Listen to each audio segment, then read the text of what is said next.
दिल्ली में सरकार बनाने के लिए कांग्रेस के 8 एमएलए आम आदमी पार्टी को बिना शर्त समर्थन देने का वादा करते हैं। एक चिट्ठी भी एलजी को भेज देते हैं। उसके बाद बीजेपी कहती है हम भी सकारात्मक समर्थन आम आदमी पार्टी को देंगे अगर वो सरकार बनाती है तो। लेकिन बीजेपी कांग्रेस के इस जाल में आम आदमी पार्टी फंसती नहीं है। केजरीवाल 18 शर्तों का एक बम फोड़ देते हैं। क्या इससे यह साबित हो गया है कि आम आदमी पार्टी ने, केजरीवाल ने एक मास्टर स्ट्रोक चला है? लेकिन संजय सिंह जी हमारे साथ हैं आम आदमी पार्टी से। सवाल यह भी बनता है संजय सिंह जी कि क्या अब आपको यह नहीं मान लेना चाहिए कि आप भी पूरी तरह से एक पॉलिटिकल पार्टी बन गए हैं, पूरी तरह से आप भी राजनीतिज्ञ नेता बन गए हैं, आप भी राजनीति खेलना बहुत अच्छी तरह से समझ गए हैं, आप भी बाकी पार्टियों से राजनीति खेलने के मामले में बिल्कुल अलग नहीं है संजय सिंह जी? मानस भाई, जब हम लोगों ने अपनी पार्टी बनाई थी तो हमने ये कहा था कि हम राजनीति करने नहीं, राजनीति बदलने आए हैं। यानी परंपरागत राजनीति जो इस देश के अंदर चल रही थी, जो खरीद फरोख्त करके गोवा में पिकनिक करा के विधायकों की तोड़फोड़ करके सरकार बनाने की जो राजनीति इस देश के अंदर चल रही थी, इस देश में जो भ्रष्टाचार की राजनीति चल रही थी, ये था ना, आप मना कर देते, आपको समर्थन नहीं चाहिए था, सरकार नहीं बनाने की संजय सिंह जी, आप मना कर देते। आपको ये चिट्ठी भेजकर ये राजनीति करने की क्या जरूरत है? सिर्फ राजनीति है। ये जो 18 शर्तें आपने इसने रखी हैं, आपने इसमें, ये आपका चुनावी घोषणा पत्र लग रहा है। कहे तो आपको पढ़कर सुना देता हूं। बड़ी विनम्रता पूर्वक आपसे पूछ रहा हूं, बड़ी विनम्रता पूर्वक आपसे पूछ रहा हूं, इन दोनों लोगों ने क्या कहा? एक ने कहा बिना शर्त हम समर्थन दे रहे हैं, दूसरी पार्टी ने क्या कहा? हम रचनात्मक सहयोग करेंगे। और तुरंत उसके बाद इनके एक नेता ने ट्वीट किया और एक नेता ने बयान दिया कि देखो अब तो ये साबित हो गया कि ये कांग्रेस की बी टीम है। ये प्रयास, इनका षड्यंत्र आप समझिए। ये देश को दिखाना चाहते हैं कि दरअसल ये भ्रष्टाचार के खिलाफ नहीं है, दरअसल ये आम आदमी के मुद्दों के साथ नहीं है, दरअसल ये कांग्रेस और बीजेपी से मिले हुए लोग हैं। अगर बीजेपी समर्थन दे दे तो कांग्रेस कहे ये बीजेपी की टीम है, कांग्रेस समर्थन दे दे तो बीजेपी। वो मैं समझ रहा हूं, वो मैं समझ रहा हूं। तो संजय सिंह जी, वो मैं समझ रहा हूं, लेकिन एक और सवाल के बीच में हम करना चाहते हैं। ठीक है, आम मुद्दों की बात। कांग्रेस और बीजेपी आपको फंसाना चाहते थे, आपने। एक सेकंड संजय सिंह जी, सवाल सुन लीजिए। सवाल दूसरा ये है, लगातार चुनाव का नतीजा आने के बाद आप कह रहे थे हम विपक्ष में बैठेंगे, 28 सीटें हैं, हमारे पास नंबर नहीं है। तो जब कांग्रेस का समर्थन का पत्र आ गया तो उसके बाद आपने ये 18 शर्तों की ये चिट्ठी लिखने की ये कैसे सूझी है? राजनीति है ना ये। पहले चुनाव से नतीजों के बाद आप कह रहे हैं विपक्ष में बैठेंगे, अचानक कांग्रेस के समर्थन के बाद आप चिट्ठियां लिख रहे हैं। इसका मतलब आप चुनाव की तैयारी कर रहे हैं, सीधे सीधे राजनीति कर रहे हैं।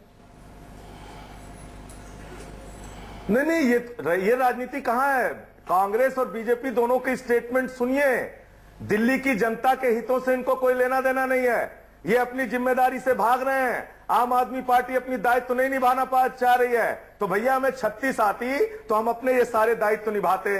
आप इन 18 दायित्वों पर जो हम निभाना चाहते हैं उस पर क्या राय रखते हो ये तो बताओ। हमें सत्ता सरकार बनाने के लिए, मुख्यमंत्री बनने के लिए, मंत्री बनने के लिए नहीं बनानी है सरकार। ऐसा लग रहा है मुद्दों को हल करने के लिए बनानी है। संजय सिंह जी, एक सेकंड, कृपा करके हाथ जोड़ के प्रार्थना कर रहे हैं, इस पे बताओ अपनी राय। संजय सिंह जी, एक सेकंड। बहुत सारे राजनीतिक विशेषज्ञों को, विश्लेषकों को ऐसा लगता है, और शायद आपकी पार्टी के अंदर भी एक आम धारणा यह है कि अगर दोबारा चुनाव होते हैं तो आपकी पार्टी को पूर्ण बहुमत मिल जाएगा, इसीलिए आप सरकार नहीं बनाना चाहते। इसीलिए आपको लगता है कि दोबारा चुनाव हो जाए, चाहे दिल्ली के ऊपर, जनता के ऊपर दोबारा चुनाव का बोझ आ जाए, आपको पूर्ण बहुमत मिले तब आप सरकार बनाएं। क्यों सुधांशु जी भी यही कह रहे हैं? आप इन दोनों पार्टियों से पूछ लीजिए, इन दोनों को बिल्कुल नहीं लगता है। इनको तो अभी भी लगेगा कि एक सीट नहीं पाएंगे हम। सुधांशु जी, ये तो जनता तय करेगी ना किसकी बहुमत बनेगी, किसकी नहीं बनेगी।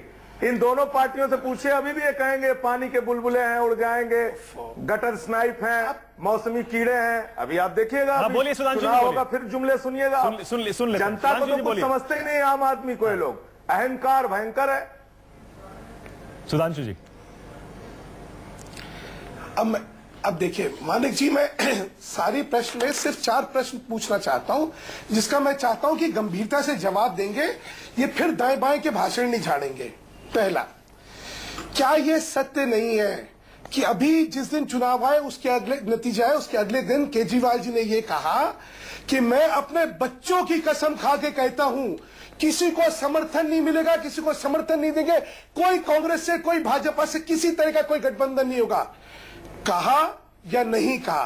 क्योंकि ये मैंने खुद ने सुना है। पहला प्रश्न। दूसरा प्रश्न, आज जब आप चिट्ठी में 10 दिन की बात करते हैं तो आप इसलिए 10 दिन की बात करते हैं कि समर्थन मिलना या ना मिलना या हम सरकार बनाएंगे, इसके विषय में हम 10 दिन तक समय चाहते हैं। नहीं 10 दिन की बात नहीं है। क्या ये सुधांशु जी स्पष्टीकरण क्लैरिफिकेशन, 10 दिन की बात नहीं है। मैं बस एक स्पष्टीकरण दे रहा हूं, 10 दिन की बात नहीं है चिट्ठी में, सिर्फ ये लिखा है ये अफवाह फैलाने। संजय सिंह जी एक सेकंड, अरे संजय सिंह जी कुछ भी फैला सकते हैं। संजय सिंह जी एक सेकंड, अरे संजय सिंह जी बोलने दीजिए, सुधांशु जी को बोलने दीजिए। स्पष्टीकरण दे दूं, जो चिट्ठी एलजी को भेजी है केजरीवाल साहब ने, उसमें 10 दिन का समय की कोई बात नहीं है, सिर्फ ये कहा है दोनों पार्टियों का जवाब आएगा, जनता के बीच ले जाएंगे, उसके बाद बता देंगे। समय, अरे समय मांगा ना। हाँ, समय मांगा। हाँ, कि जब आ जाएगा तब बताएंगे। ये तो नहीं कहा है कि हम नहीं बनाएंगे। हाँ, बिल्कुल। और अगर समय मांगा है तो सरकार बनाने की संभावना के लिए मांगा है ना। जहां तो वो पहले बार अपने बच्चों की कसम खा के कहते कि हम ये कुछ करेंगे ही नहीं, अब वहां से चेंज हो गया। ठीक है, दूसरा हो गया, तीसरा। हाँ, सरकार, हम लोग खराब, कांग्रेस खराब, हम लोग को ये है वो है, ठीक है भाई। ये 10 दिन ये आप समय मांग क्यों रहे हैं? आपने अभी तक तय कर लेना है कि भाई आपको सरकार बनानी है, नहीं बनानी है, नहीं बनानी है तो हम लोग जाएंगे चुनाव में, उसमें कौन सी बड़ी बात है। हमने क्या कहा? हमने कहा हमारे पास नंबर नहीं है, आपके पास समर्थन, या तो कोई समर्थन हमें दे, हमें कोई समर्थन नहीं दे रहा, हम सरकार नहीं बना सकते। आपके पास समर्थन आपको नहीं चाहिए, मना करिए। मतलब पब्लिसिटी स्टंट है। ये जो मैंने आपसे क्या कहा कि गंभीर राजनीति करने की जगह ये क्या लफाजी नहीं है, ये क्या नाटक नहीं है, ये क्या यहाँ पे लोगों को गुमराह करने का, भ्रमित करने का षड्यंत्र नहीं है। ठीक है, चौथी तो बात, पहले ये बताइए केजरीवाल जी ने अपने बच्चों की कसम खा के कहा था या नहीं कहा था? मुझे तो इसका जवाब दे दीजिए। संजय सिंह जी जल्दी से। देखिए, ये मैंने आपको कहा कि हम इनसे अफवाह फैलाने के मामले में तो प्रतियोगिता नहीं कर सकते। इस मामले में हमारी क्षमता थोड़ा बीजेपी से बहुत कमजोर है। ये कुछ भी अफवाह फैला सकते हैं देश में। कांग्रेस की बी टीम ने उसका अफवाह फैला दिया। मैं आपसे पूछना चाहता हूं, सुधांशु मित्तल जी मेरी बात का गंभीरता से जवाब देंगे। मैं चाहता हूं जिम्मेदार नेता है। आपने ये कहा कि नहीं कहा कि हम अपने दायित्व से भाग रहे हैं? आपने ये कहा कि नहीं कहा कि हम अपने दायित्व से भाग रहे हैं? बताइए पूरे देश को। आपने ये बताइए, केजरीवाल जी ने बच्चे की कसम खाई थी? आप पहले बताइए कि हम अपने दायित्व से भाग रहे हैं, कहा कि नहीं कहा? फांसी ना करिए, आप बोलिए आपके केजरीवाल जी ने बच्चों की कसम खाई थी, आप उसको बताइए। और अगर कसम खाई थी, आप अफवाह मत फैलाइए देश में। ये उस आप कसम ये के कह अनुसार रहे है थे कि हम अपने दायित्व से भाग रहे हैं।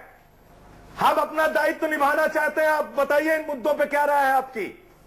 यही तो पूछ रहे हैं। क्या अपराध कर अरे दिया? आप अपनी बात करिए, हमने क्या कहा छोड़िए लोकतंत्र में। आप अपनी बात करिए ना। केजरीवाल जी ने इसके मतलब बच्चों की झूठी कसम खाई थी ना? अरे केजरीवाल जी ने बच्चों की झूठी कसम खाई थी ना? बोलिए, आप नेता नहीं है क्या? आपकी बात में कोई गंभीरता नहीं है क्या? आज जो मन में आता है बोल देते हैं। अरे आप बताइए ना, है या ना बोलिए। आएगा बोल देंगे आप। आपने कहा कि नहीं कहा? बोलिए, हम अपने दायित्व से भाग रहे हैं। आपने कहा कि नहीं कहा? हम अपने दायित्व से भाग रहे हैं। आपने कहा कि नहीं खाई थी? मानक जी इनसे पूछिए। ऐसा लग रहा है, पूछा उसको आप बताइए। ऐसा लग रहा है सवाल ही सवाल है, जवाब नहीं मिल रहा है। सुधांशु जी एक सेकंड, संजय जी एक सेकंड रुक जाइए। संजय जी एक सेकंड रुक जाइए। सुधांशु जी आप भी रुक जाइए। मीम अफजल साहब बहुत देर से खामोश बैठे हैं। मीम अफजल साहब, आपको लगता है अब जब दोबारा चुनाव होंगे, जिसकी तैयारी ऐसा लगता है आम आदमी पार्टी ने शुरू भी कर दी है, दोबारा चुनाव होंगे तो आप ये मुद्दा जनता को बताएंगे कि दिल्ली पर दोबारा चुनाव का, री इलेक्शन का बोझ डालने का जिम्मा पूरी तरह से बीजेपी और आम आदमी पार्टी का है? दोनों को मिला के ज्यादातर सीटें मिली हैं, 60 सीटें मिली हैं 70 में से। देखिए, ये तो बात है ही कि इनके पास बहुत अच्छी सीटें इनको मिली हैं। और दूसरी बात ये, मैं आपको वोट का परसेंटेज भी बता देता हूं। आम आदमी पार्टी को 29.5% वोट मिला है जी, और भारतीय जनता पार्टी का 36% वोट घट करके 33% हो गया। 3% वोट कम हुआ है इनका। तो अब ये तो बड़े अहम विषय है कि 62% वोट वाली दोनों पार्टियां सरकार बनाने से भाग रही हैं और हमारे गले में फंदा डालने की कोशिश कर रहे हैं ये लोग। आप बिल्कुल हम तो अपनी जिम्मेदारी दिल्ली के आवाम के तई पूरा करने की कोशिश कर रहे हैं। पार्लियामेंट्री डेमोक्रेसी में अगर अवाम फ्रैक्चर्ड मैंडेट देते हैं तो अवाम की ज्यादा से ज्यादा ख्वाहिशात को पूरा करते हुए हमेशा सरकारें बनती आई हैं। संजय भाई माने या ना माने, मैं इसीलिए कह रहा हूं हमारे ऊपर मेरी बात सुन लीजिए। गवर्नर के पास 18 सवाल लेकर के नहीं जाना चाहिए। मेरी छोटी सी बात सुन लीजिए। मैं तीनों से कहूंगा, बल्कि छोटी सी बात सुन लीजिए। जी बताइए। ऐसा लगता है देश में कुछ ना हो, जी बताइए, कुछ हो या ना हो, इस बार दिल्ली की राजनीति में जो देखने को मिल रहा है वो सब पहली बार है। यानी ऐसा लगता है कि पॉलिटिकल कल्चर हिंदुस्तान में बदल रहा है।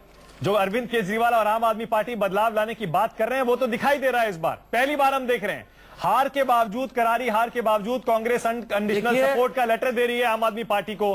बीजेपी सबसे बड़ी पार्टी होने के बावजूद सरकार बनाने को तैयार नहीं है, किसी और राज्य में दावा कर देती फौरन। और अब आम आदमी पार्टी भी देखिए, आम आदमी पार्टी भी सीधे सीधे एलजी के ऑफर को ठुकराने के बजाय बीजेपी और कांग्रेस को एक मुश्किल सिचुएशन में डालने की कोशिश कर रही है। जबरदस्त राजनीति हो रही है, लेकिन जो हो रहा है ऐसा लग रहा है पहली बार हो रहा है। बहुत नई राजनीति है ये, क्यों मीम अफजल साहब? देखिए, मैं आपको ये बात कहना चाहूंगा कि आपने ये बात बिल्कुल सही कही कि ये नई चीजें हो रही हैं, और इसका एतराफ हमारी पार्टी ने फौरन ही किया। जिस टाइम ये इलेक्शन के रिजल्ट आए, हमने खड़े होकर के कहा कि आवाम का फैसला हमको मंजूर है। हमने गलती की कि हमने लोगों की नब्ज को पढ़ने में गलती की। अपनी गलती का एतराफ करना डेमोक्रेसी में सबसे बड़ी इस समर्थन डेमोक्रेसी की हिफाजत करना है। अगर इस हिंदुस्तान के अंदर ये कोई वो मुल्क नहीं है जहां डिक्टेटरशिप चलती हो। यहां अवाम का फैसला फाइनल फैसला होता है। हम अवाम की वर्डिक्ट का एहतराम कर रहे हैं, और राहुल जी ने जो बात कही थी वो आप पार्टी को सामने रखनी है और आपको भी सामने रखना चाहिए। उन्होंने कहा कि ये नई किस्म की राजनीति, उन्होंने इशारतन ये बात कही कि इससे सीखना चाहिए। तो हमारे इतने बड़े नेता ने कह दिया सीखने की बात, तो हमसे क्या आप सवाल कर रहे हैं? हम तो पहले ही सीखने को कोशिश करते हैं, हमेशा सीखते हैं। हाँ। कांग्रेस पार्टी अगर सीखती ना होती तो 125 साल की पार्टी है, कभी की खत्म हो गई होती। सुधांशु जी, ये पानी का बुलबुला नहीं है, ये एक प्रोसेस के साथ आगे आई है, और हम लोगों में क्षमता है कि अपनी कमियों को एतराफ करने की हमारे अंदर ताकत है। चलिए सुधांशु, और हमने अनकंडीशनल सपोर्ट दी है। हाँ। हम कोई धोखा नहीं देना चाहते। ये लोग हम पर धोखे का इल्जाम लगा करके दिल्ली की जनता को एक बार फिर इलेक्शन में झोंकने का काम करेंगे और गलती करेंगे। मैं आपको बता दूं, ये डेमोक्रेटिक पॉइंट ऑफ व्यू गलती कैसे करेंगे? बहुत बड़ी गलती करने जा रहे हैं। कैसे करेंगे? अगली बार कितनी सीट आएगी आम आदमी पार्टी को? इसलिए कि 6 महीने के अंदर, देखिए मैं आपको बताता हूं 6 महीने तक अगर हम इनको समर्थन दे देते हैं तो नो कॉन्फिडेंस मोशन नहीं आ सकता। 6 महीने के अंदर जितने एडमिनिस्ट्रेटिव डिसीजन है ये ले, अगर हमने इनको रोका तो अवाम हमारा बेड़ा गर्क कर देंगे, और अगर इन्होंने पूरा नहीं किया तो अवाम इनका बेड़ा गर्क कर देंगे। ये आप समझ लीजिए बात। ये उससे डर रहे हैं, इसलिए जाना नहीं चाहते हैं। इनकी नजर पार्लियामेंट के ऊपर भी है और असेंबली के ऊपर भी है। अब ये चाहते हैं कि दोनों इलेक्शन साथ हो जाएं, ताकि इनको कुछ पार्लियामेंट की सीटें भी मिल जाए, केजरीवाल जी वहां चले जाएं और ये हमारे भाई यहां पर रह जाएं थोड़े से लोग, और यहां पर दिल्ली में भी इनका कब्जा हो जाए। और इसीलिए आप इनको एक्सपोज करना चाह रहे हैं। तो इसीलिए आप इनको एक्सपोज करना चाह रहे हैं। लेकिन लोकसभा चुनाव से पहले आप इनको एक्सपोज करना चाह रहे हैं। चर्चा हो रही है इस बात की। मानस जी, हम एक्सपोज नहीं करना चाहते। हम तो सिर्फ ये कहना चाहते हैं ईमानदारी के साथ, जिस ईमानदारी का ढंढोरा आप सुबह तुरंत जाके सरकार बनाने का मीम अफजल साहब एक सेकंड, संजय सिंह का जवाब सुन लीजिए। आप सरकार मीम अफजल साहब एक सेकंड, आपको बनानी चाहिए। संजय सिंह जी मैं कह रहा हूं कि अगर हम आपको सपोर्ट कर रहे हैं। अगर सत्ता की बात कौन सा होती, तरीका है? हाँ संजय सिंह जी बोलिए। मुद्दों की बात कीजिए ना भैया। हमें सरकार मुद्दों के लिए चर्चा बनानी का है। कौन सा तरीका हमें है? सरकार अगर चुप रहेंगे तो बात ही नहीं करनी अरे है। आपके मैनिफेस्टो पे मैं थोड़ी दस्तखत करूंगा। मैं ये कह रहा हूं आपका कि मैनिफेस्टो अफजल आपका साहब, है। अच्छा, चलिए। सरकार आपको मिल रही है, आप अपने मैनिफेस्टो को लागू चलिए करिए। एक सेकंड किसने रोका? एक सेकंड रुकिए। तो गलत कर संजय सिंह जी दिया रुक जाइए। संजय सिंह जी एक सेकंड रुक जाइए। मीम अफजल साहब एक सेकंड रुक जाइए। संजय सिंह जी, मीम अफजल साहब एक सेकंड, संजय सिंह जी एक सेकंड, प्लीज संजय सिंह जी एक सेकंड, मीम अफजल साहब रुक जाइए। सुधांशु जी, मैं उसी पर लौट रहा हूं। थोड़ी देर पहले जो मुद्दा मैंने उठाया था, ऐसा लगता है इस बार दिल्ली की राजनीति में वो कुछ हो रहा है जो अब से पहले नहीं हुआ। इतना श्रेय तो आपको केजरीवाल को देना पड़ेगा। मीम अफजल साहब मान रहे हैं कि हमने तो सीखा, आप भी मान लीजिए। सुधांशु जी। मानक जी, मुझे तो लग रहा है कि जैसे आप सोच रहे हैं कि सबसे बड़ी पार्टी ये है और हम लोग जो है पराजित हुए हैं, ये भी कमाल है। नहीं 32 सीटें जीते हम। नहीं सीट जीतने के बाद, सीट जीतने के बाद आपने जो किया उस पर सवाल है। सवाल ये है कोई और राज्य होता। मानक जी, या तो आप बोलिए, अगर आपको बोलना आप बोल लीजिए। नहीं देखिए, आप मेरा सवाल या तो समझे नहीं या आप टाल रहे हैं। सवाल मेरा ये है, सीटें जीतने के बाद, सबसे बड़ी पार्टी बनने के बाद आप दिल्ली में सरकार बनाने को आगे नहीं आए। सिर्फ 4 सीटें चाहिए थी। कोई और राज्य होता 15-20 सीट का डिफरेंस भी आपको कॉन्फिडेंस होता, आप आराम से मेकअप कर लेंगे, इसलिए आप सरकार बनाने का दावा पेश कर देते। यहां आपने नहीं किया, ये नई तरह की राजनीति है, ये कैसे आई है बीजेपी में, ये जानना चाह रहा हूं मैं। ये अच्छी तरह की राजनीति है, गंदी तरह की राजनीति है, पहले ये और बतला दीजिए, फिर उसका जवाब देता हूं। बिल्कुल अच्छी है, बिल्कुल अच्छी तरह की राजनीति है। आपके पास नंबर नहीं है, जोड़ तोड़ क्यों करें आप, क्यों विधायक खरीदें? हम तो खुद ही कहते हैं अच्छी राजनीति है, लेकिन ये आई कहां से? अगर एक अच्छी राजनीति आई है तो वो भी हम लोग गुनाहगार हो गए? नहीं, बिल्कुल नहीं। कमाल है, आपको तो इसकी तारीफ करनी चाहिए कि भाई एक अच्छी राजनीति आ गई। आगे चलिए, तारीफ कर रहे हैं ना, बिल्कुल ठीक है। अब आगे चलते हैं। ये जो छिछोरापना हो रहा है, ये जो फुअरपना हो रहा है, और ये जो जनता को की आंख में धूल झोंकने की कोशिश हो रही है, ये अच्छी राजनीति है, गंदी राजनीति, ये और तय कर लीजिए। ये समर्थन ना होने के बावजूद, और जिनका समर्थन मिल रहा है वो समर्थन स्वीकार ना करने के बावजूद इस तरह की चिट्ठियां लिख के गुमराह करने की कोशिश हो रही है। अच्छी राजनीति है, गलत राजनीति है? ये केजरीवाल जी का बच्चों की कसम खाने के बाद इस तरह झूठ बोलना, ये अच्छी राजनीति है, गंदी राजनीति है? पहले ये तय कर लीजिए, फिर मैं आगे बात करता हूं। समय मेरे पास खत्म हो गया, जवाब नया राजनीति का कल्चर आ गया है। समय खत्म है। क्लोजिंग रिमार्क संजय सिंह आपको दे रहा हूं मैं। एक बार फिर से छिछोरापन कह रहे हैं आपकी राजनीति को सुधांशु जी बीजेपी से। देखिए उनके अरे मैं झूठ भी कह रहा हूं कि केजरीवाल ने झूठ बोला, उसके बारे में जवाब दीजिए। ये कह रहा हूं, जवाब सुन लीजिए, बोलिए संजय सिंह भाई केजरीवाल जी ने झूठ बोला या नहीं बोला, ये बताइए। फूहड़पन, कमाल है मानिक जी, अभी तक उस बात का आप इनसे जवाब नहीं दे पाए हैं कि केजरीवाल जी ने अपने बच्चों की कसम खाई थी या नहीं खाई थी? बने नहीं हो आप लोग, आप अरे भाषा तो बाद में आएगी, आप सत्य तो बताइए महाराज, सत्य तो बताइए कि केजरीवाल जी ने सत्य में कसम खाई थी या नहीं खाई थी? संजय सिंह जी जवाब दे दीजिए, एक बार बहस खत्म होने वाली है, समय कम है, जवाब दे दीजिए संजय सिंह जी। मैं सिर्फ इतना कहना चाहता हूं कि जनता के 18 मुद्दे हैं, उसका जवाब देने से आप ये लोग सब सवाल के जवाब नहीं सवाल है, देंगे, इसीलिए मैं फिर से कह रहा हूं, पूछने वाले मैं इसीलिए फिर से कह रहा हूं, अब मेरे पास समय खत्म हो गया है। आपकी 32 सीटें आई हैं, समय बिल्कुल खत्म है मेरे पास। बहुत बहुत शुक्रिया अमीम अफजल साहब, मुस्कुराने, बहुत बहुत शुक्रिया अमीम अफजल साहब, सुधांशु जी, संजय सिंह जी, बहुत बहुत शुक्रिया सबसे बड़ा सवाल में आने के लिए। लेकिन ऐसा लग रहा है दिल्ली की राजनीति में जो हो रहा है, गोल गोल गोल, हर तरफ सवालों की बौछार हो रही है, जवाब किसी के पास नहीं है, और इसीलिए ऐसा लगता है कि दिल्ली में राष्ट्रपति शासन लगना तय है। दोबारा चुनाव होंगे कब, ये नहीं पता। हमारी बहस में भी, सबसे बड़ा सवाल में भी बिल्कुल यही देखने को मिला है। सवाल बहुत सारे हैं, जवाब तीनों में से किसी के पास नहीं है। अभी के लिए इतना ही।